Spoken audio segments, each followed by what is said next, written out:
नमस्कार दोस्तों, आपका अपने YouTube चैनल पर हार्दिक अभिनंदन करता हूं। तो चलिए एक नई वीडियो की शुरुआत करते हैं। तो सामने स्क्रीन में आप देख ही रहे होंगे, थैनोस इज कमिंग। थैनोस कौन है? तबाही, प्रलय, मतलब क्लाइमेट चेंज और पोल्यूशन। तो इसके बारे में हम डिस्कस करने वाले हैं। तो चलिए, आज का वीडियो मैंने एक बोलते ना ट्रेलर की तरह रखा है, क्योंकि आगे आने वाले वीडियो में मैं बहुत सारे ऐसे टॉपिक्स कवर करने वाला हूं जो कि climate change, pollution, environmental awareness, इस तरह के टॉपिक रहेंगे। तो उसमें जो भी उन वीडियो को देखेगा तो ये क्वेश्चन ज़रूर आएगा कि ये हमारी जिम्मेदारी नहीं है, ऐसा कुछ हमको नहीं करना है। This is others responsibility, this is government responsibility, this is not our individual responsibility.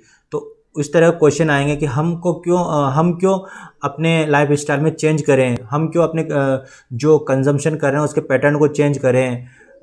हमको तो और कमाना चाहिए, हमको इकोनॉमिक ग्रोथ एंड डेवलपमेंट करना चाहिए और ज़्यादा से ज़्यादा कंजम्पशन करना चाहिए। This is not our responsibility. हम तो खाएंगे पिएंगे और जो इच्छा होगी वो करेंगे। This is not our responsibility. तो ये उन सब के लिए दोस्तों ऐसे क्वेश्चंस आपके आएंगे दिमाग में कि क्या वाकई में ये हमारी जिम्मेदारी बनती है, दिस इज़ आवर रेस्पॉन्सिबिलिटी और not to take care the our environment, to take care this earth ecosystem, biodiversity. तो ये this is really our responsibility और someone else responsibility like government और समबडी एल्स। तो इसी के इर्द गिर्द हमारा ये टॉपिक होने वाला है। तो चलते हैं वन बाय वन। मैंने कुछ पॉइंट्स लिखे हैं दोस्तों, वन बाय वन उनको पढ़ते चलते हैं, क्लियर करते चलते हैं। तो आगे जब भी आप ऐसे वीडियो देखोगे तो डेफिनेटली आपके दिमाग में ऐसे क्वेश्चन आने वाला, मेरे को पता है। जब मैं भी कुछ ऐसे वीडियो देखता हूं तो ये से सोचता हूं कि यार नहीं है, हमारी जिम्मेदारी नहीं है, हम क्यों करें। We should take care our selfs, other will take care thy self and we should do our own business. ऐसा नहीं होता है, अर्थ सबका है। सब अगर अर्थ को कुछ हुआ, अर्थ के सिस्टम को कुछ हुआ तो एवरीबडी विल अफेक्ट। तो let's go. Because this problem are created by human only, not other living species on this planet. इस धरती पर, इस पृथ्वी पर ह्यूमन के अलावा भी मोर देन 80 लाख स्पीसीज रहते हैं। तो ये प्रॉब्लम जो ह्यूमन के अलावा अदर स्पीसीज है उन्होंने नहीं क्रिएट की है, अपन ह्यूमन ने ही इस प्रॉब्लम को क्रिएट किया है, क्लाइमेट चेंज और पोल्यूशन को। तो definitely this is our responsibility to take care of this, to take preventive measure. Next point है, due to this we put all living organism like biodiversity, many species including human. हमने अपने आप को भी एक ऐसी सिचुएशन में रखा हुआ है या फिर लेके आ गए हैं कि जहाँ पर वो हमारे लिए ही हार्मफुल है। Natural resource put into danger, मतलब जितने भी इस पृथ्वी पर biodiversity, many species and including human और नेचुरल रिसोर्सेज हैं, we put into danger situation. तो ये आवर रिस्पॉन्सिबिलिटी है कि ये सब चीज़ें अपन से जुड़ी हुई है। क्या बायोडाइवर्सिटी अपन से जुड़ी हुई है? क्या जो हम सांस ले रहे हैं, ऑक्सीजन, जो हम पानी पीते हैं, ये पानी हमसे नहीं जुड़ा हुआ है? हम पानी पीते हैं, बोलते हैं ना जल ही जीवन है। तो हर चीज़ अपन से जुड़ी हुई है और हमने ही इसको ख़राब किया है, हमने ही इसको प्रभावित कर रहे हैं। तो ये हमारी जिम्मेदारी नहीं होगी तो किसकी होगी? हम इसके बारे में अवेयर नहीं होंगे तो कौन किसको अवेयर होना चाहिए? क्योंकि हमने किया है, ये हमारे जो कर्म हैं उनका परिणाम है। हम भुगत रहे हैं, अभी बहुत सारे चैलेंजेस हमारे सामने। अगर हम इन चैलेंजेस को फेस नहीं करेंगे, प्रिवेंटिव मेजर नहीं लेंगे तो कौन लेगा दोस्तों? Due to this humanity will face unprecedented and worst situation and already we are facing. जो हमने इस अर्थ के सिस्टम को इतना प्रभावित किया है और जिसकी वजह से क्लाइमेट चेंज हो रहा है, पोल्यूशन हो रहा है, उसकी वजह से हम बहुत वर्स्ट सिचुएशन फेस करने वाले हैं और ऑलरेडी फेस कर रहे हैं। आप देख रहे होंगे कि कितनी सारी चीज़ें बिगड़ चुकी है, हमने पूरे अर्थ के इकोसिस्टम को तबाह कर दिया है। तो सोचो उसके परिणाम अभी ऑलरेडी हम भुगत रहे हैं। बहुत सारी जगह इसके प्रभाव देखने को मिलते हैं, वो मैं अगले किसी वीडियो में डिस्कस करूँगा क्या क्या प्रभाव है। तो मेरा ये है कि हम बहुत सारे वर्स्ट कंसिक्वेंसेस फेस कर रहे हैं और we are going to face more. तो ये आवर रेस्पॉन्सिबिलिटी है और कोई एक इंडिविजुअल, रीजन, स्टेट, कम्युनिटी किसी की नहीं है। This earth is it is a global issue, कोई नेशनल रीजनल इशू नहीं है। तो ये जो भी ह्यूमन इस प्लानिट पे रह रहा है, this is their responsibility, they should be aware about this. Now this is our responsibility to restore और to take care of all this. जो हमने किया है, जो हमारे कर्म का परिणाम हम भुगत रहे हैं, तो ये हमारी रेस्पॉन्सिबिलिटी बनती है कि we should be aware, we should take care of all this. If human are not aware, then government will also not make such policy and regulation to prevent climate change and policy. Simple सी बात है कि अगर हम as a common man हम ही aware नहीं होंगे तो हम गवर्नमेंट से क्या ये एक्सपेक्ट करते हैं कि गवर्नमेंट करेगी? गवर्नमेंट को तो हम ही इलेक्ट करते हैं। गवर्नमेंट हमारे सामने ऐसे एजेंडा लेके आएगी कि हमको वोट दो, हम क्लाइमेट चेंज के खिलाफ लड़ेंगे, क्लाइमेट चेंज को कम करने के लिए मेजर लेंगे, पोल्यूशन को कम करेंगे, इस तरह के एजेंडा लेके आएंगे। तो क्या हम गवर्नमेंट को चुनेंगे? नहीं। इसलिए हमको खुद अवेयर होना पड़ेगा कि हमारा प्राइमरी जो कंसर्न है वो क्या है। हमारा प्राइमरी कंसर्न क्लाइमेट चेंज और पोल्यूशन होना चाहिए। सबका ये कंसर्न होगा, अवेयर होंगे। अगर गवर्नमेंट इस तरह के मुद्दे लेके आएगी तो हम गवर्नमेंट को सपोर्ट करना चाहिए, ना कि कुछ ऐसे रीजनल इशू, कास्ट, रिलीजन, छोटे मोटे ऐसे इशू को लेके गवर्नमेंट आए कि हमको वोट दो। इस तरह के नहीं मुद्दे लेके आए, क्लाइमेट चेंज और पोल्यूशन, इस तरह की अर्थ को सेव करना है, इकोसिस्टम को रिस्टोर करना है, तो they should be our primary concern. We should support the government. अगर हम में अवेयरनेस नहीं होगी कि we are facing this type of problem and we should be aware, we should support the government, तो ऐसे नहीं चलेगा। गवर्नमेंट वही करती है जो जनता चाहती है, कॉमन पीपल चाहते हैं। अगर कॉमन पीपल ही नहीं चाहेगा तो गवर्नमेंट जो प्रॉब्लम है क्लाइमेट चेंज और पोल्यूशन, वो उससे नहीं लड़ेगी। उसके लिए कोई बहुत कंसिडरेबल जो स्टेप्स होते हैं ना, वो नहीं लेगी। Now at present no government in this world are putting climate change and pollution in their manifesto because they know these common people also doesn't want much about all these problems, and even if they government, even if they put in their election agenda, definitely they will lose election. So this is up to us to whom we want to elect. तो हमारा जो सबसे बड़ा problem वो है climate change and pollution, और उसकी वजह से हम बहुत सारी प्रॉब्लम फेस कर रहे हैं। और अगर गवर्नमेंट को हम कोसेंगे government should take the measure, तो गवर्नमेंट ये नहीं करने वाली, जब तक नहीं करने वाली जबकि सब गवर्नमेंट को ये इंडिकेशन नहीं देगी कि कॉमन पीपल वांट दिस। और कॉमन पीपल कब चाहेगा? जब उसको अवेयरनेस होगी, उसको अवेयरनेस होगी कि हमारा अर्थ जो सिस्टम है किस तरह से तबाह की कगार पे, प्रलय की तरफ जा रहा है। अगर उसको ये रियलाइजेशन नहीं होगा तो वो गवर्नमेंट को कभी सपोर्ट नहीं करेगा। गवर्नमेंट खुद ऐसे एजेंडा अपने इलेक्शन मैनिफेस्टो में नहीं रखेगी, ऐसी गवर्नमेंट कभी पावर में आएगी नहीं।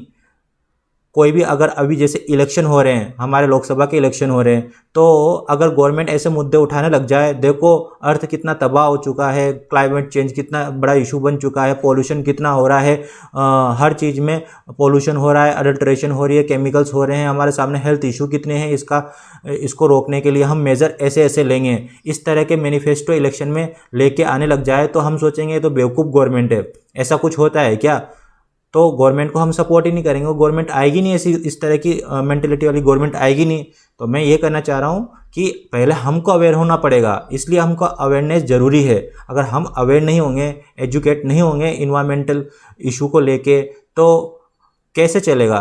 गवर्नमेंट वही होती है जो कि कॉमन पीपल चाहती है। मतलब हम एक दूसरे के प्रतिरूप हैं, एक दूसरे के मिरर हैं। हम जो चाहते हैं गवर्नमेंट करती है, गवर्नमेंट वही करेगी जो हम चाहते हैं। तो we are mutually dependent to each other. Next क्या है?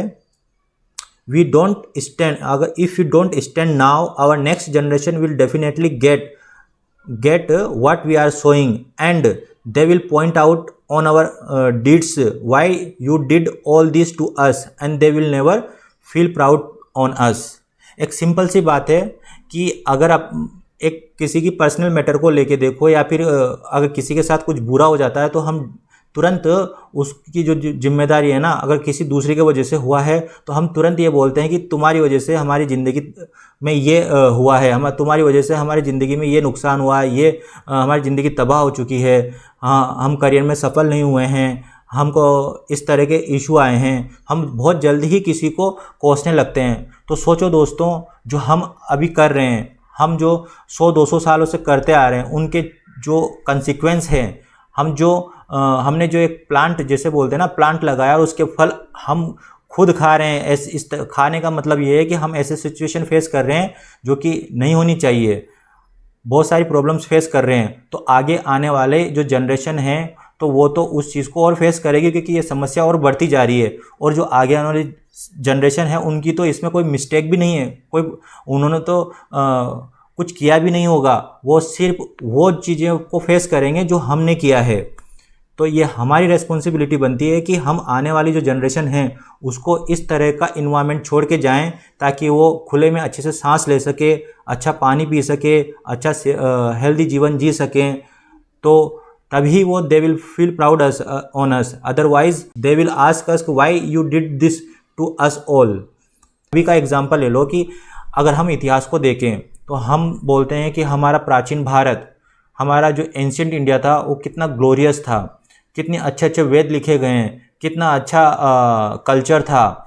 वो वर्ल्ड में जब किसी के पास किताबें नहीं थी, जो लोग वो सिविलाइजेशन नहीं थी, वो सिविलाइजेशन हमारे पास थी, वो लिटरेचर हमारे पास थे, इस तरह की कल्चर हमारे पास थी, इस तरह की साइंस हमारे पास थी।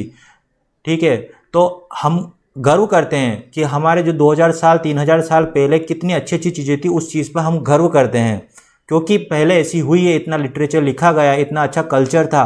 ठीक है, उन्होंने जो पहले का कल्चर था वो इन्वायरमेंट के साथ सिम्बायोटिक थे, उन्होंने कभी भी इन्वायरमेंट को एक्सप्लॉइट नहीं किया, वो इन्वायरमेंट को पूजा करते थे, इन्वायरमेंट के हर पार्ट को, पेड़ पौधे हर चीज़ की पूजा करते थे। वो उन्होंने इन्वायरमेंट के साथ, पृथ्वी के साथ, इकोसिस्टम के साथ सिम्बायोटिक रिलेशन रखा।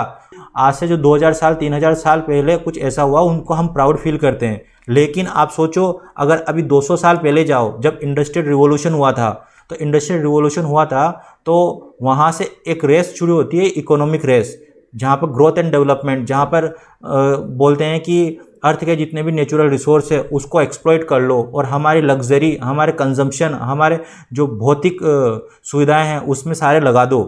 तो इस तरह की रेस शुरू हो चुकी है, और इस रेस का जो प्रभाव है वो ये है कि हमको बहुत सारे चैलेंजेस फेस करने पड़ रहे हैं अभी।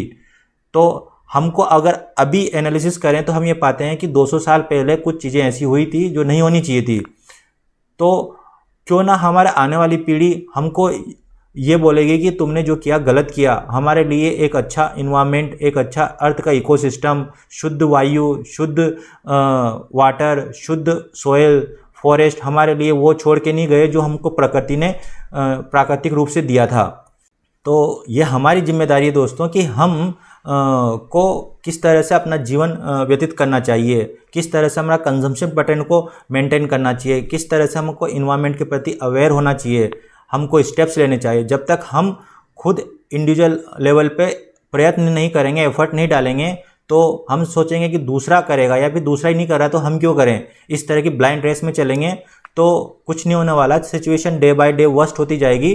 तो मेरा यही है इस वीडियो के माध्यम से कि आगे आने वाले समय में मैं ऐसे क्लाइमेट चेंज को लेके बहुत सारे वीडियो लेके आऊँगा, पोल्यूशन को लेके बहुत सारे वीडियो लेके आऊँगा। तो आप इस तरह के क्वेश्चन मत करिएगा कि ये हमारी जिम्मेदारी नहीं है, ऐसा कुछ नहीं हो रहा है, रियल फिनोमिना नहीं है ये गवर्नमेंट की रेस्पॉन्सिबिलिटी है, हमको तो खाएंगे पिएंगे और इस दुनिया से निकल लेंगे, हमको कोई मतलब नहीं है। ऐसा नहीं होता है दोस्तों। अगर हम कुछ कर रहे हैं, हमारे जो कर्म हैं अगर हम कर रहे हैं तो we should take the responsibility for that. तो जो मैं बात कहना चाह रहा हूँ वो आपके समझ में आई होगी। वीडियो का अंत में एक महान व्यक्ति है गांधी जी, उनके जो कोट हैं उससे करना चाहूँगा। हमारे अर्थ पर ह्यूमन की नीड के हिसाब से सब कुछ है, लेकिन ग्रीड के हिसाब से ये अर्थ बहुत छोटी है। ग्रीड के हिसाब से यहाँ पर कुछ भी नहीं है, क्योंकि ग्रीड तो अनलिमिटेड होती है। तो इसको मैं इस तरह से समझाना चाहता हूँ दोस्तों, हमको हमारी नीड के हिसाब से चलना चाहिए, ना कि ग्रीड के हिसाब से।